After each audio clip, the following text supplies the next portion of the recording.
کی آزمائش ہے جو انہوں نے اپنے اولاد اور اپنی بیوی کے ذریعے دی۔ اولاد کی آزمائش بہت سخت آزمائش ہوتی ہے جو انسان دیتا ہے، اور یہ وہی جان سکتا ہے جس نے آزمائش دی ہو۔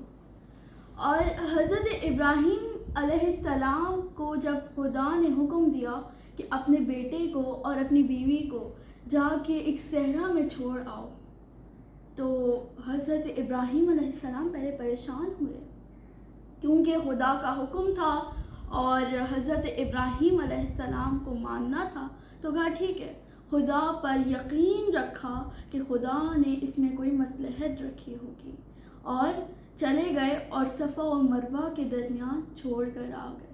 جب جانے لگے تو زوجہ پریشان ہو گئی کہ اتنے بڑا صحرا ہے اور میں اکیلے اس بچے کے ساتھ کیسے رہوں گی، نہ یہاں پانی ہے اور نہ ہی کھانے کا کوئی سامان ہے۔ کہا خدا پہ بھروسہ رکھو۔ حضرت ابراہیم نے تسلی دی کہ خدا نے کچھ نہ کچھ اچھا سوچا ہوگا، خدا پر یقین رکھو، اس پر بھروسہ رکھو، کیونکہ وہ اپنے پیارے بندوں سے جب آزمائش لیتا ہے تو اس کا صبر بھی میٹھا دیتا ہے۔ کہا ٹھیک ہے، میں خدا پر یقین رکھتی ہوں، اور حضرت ابراہیم علیہ السلام اپنی بیوی اور اپنے بیٹے کو چھوڑ کر اس صحرا میں چلے۔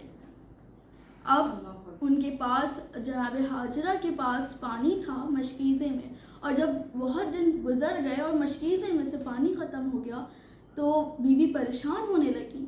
کہا کہ اب کیا ہوگا، یہ تو اتنا بڑا صحرا ہے جہاں پانی کا کوئی سبیل نہیں ہے۔ تو بیوی نے صفا و مروہ کے درمیان 7 چکر لگائے۔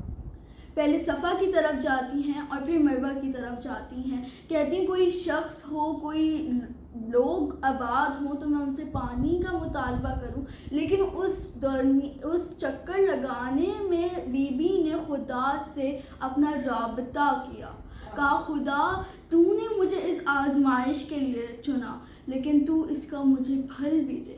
اب میں کیا کروں، کہاں سے پانی کی سبیل لاؤں؟ پھر اللہ نے کہا کہ ہاں، جب ہم آزمائش میں ڈالتے ہیں تو اس کے بعد صبر کا پھل بھی میٹھا دیتے ہیں۔ کہا ہاجرہ پریشان نہیں ہو، میں تمہارا خدا جس پہ تیرا اتنا یقین ہے، تیرے یقین کو نہیں توڑوں گا۔ سبحان اللہ۔ اور پھر حضرت ابراہیم علیہ السلام جہاں حضرت ہاجرہ کو اور حضرت اسماعیل کو چھوڑ کے گئے تھے، وہیں سے جب حضرت اسماعیل جہاں لیٹے ہوئے تھے اور ایڑیاں رگڑ رہے تھے کیونکہ پانی کی پیاس بہت تھی، جہاں ایڑیاں رگڑ رہے تھے، تو حضرت جبرائیل کو اللہ نے حکم دیا کہ جاؤ وہاں سے پانی کا چشمہ جاری کرو۔ اور جب حضرت اسماعیل کی ایڑیاں رگڑنے سے چشمہ جاری ہوا تو بی بی نے دور سے دیکھا اور فوراً آ کے کہا کہ زمزم، ٹھہر جا، رک جا،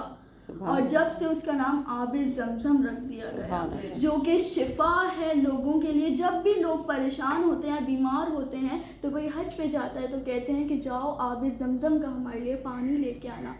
اللہ نے اس میں تاثیر ڈال دی کہ وہ بیماریوں سے نجات دلا دیتا ہے زمزم۔ اور اس کے بعد پھر اللہ نے کہا جہاں صفا مروہ ہے وہاں بیت اللہ ہے، اور پھر اللہ نے حکم دیا واپس حضرت ابراہیم کو کہ جاؤ اب اپنے بیٹے اور بیوی کو واپس لے آؤ۔ وہاں سے ایک قافلہ گزر رہا تھا، اوپر دیکھتا ہے کہ بہت سارے پرندے ہیں، تو ایک نے کہا کہ جہاں پرندے ہوتے ہیں وہاں پانی اور کھانا وغیرہ موجود ہوتا ہے، یہ تو اتنا بڑا شہر ہے، یہاں پانی کھانا کہاں سے آیا؟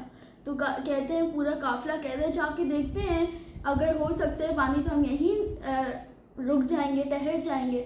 تو کہا ٹھیک ہے۔ ہم جب وہاں گئے تو حضرت ہاجرہ اپنے بیٹے کے ساتھ رہ رہی تھی، پانی کا چشمہ جاری تھا، کھجوریں لگی ہوئی تھی۔ کہا کہ یہ سب کیسے؟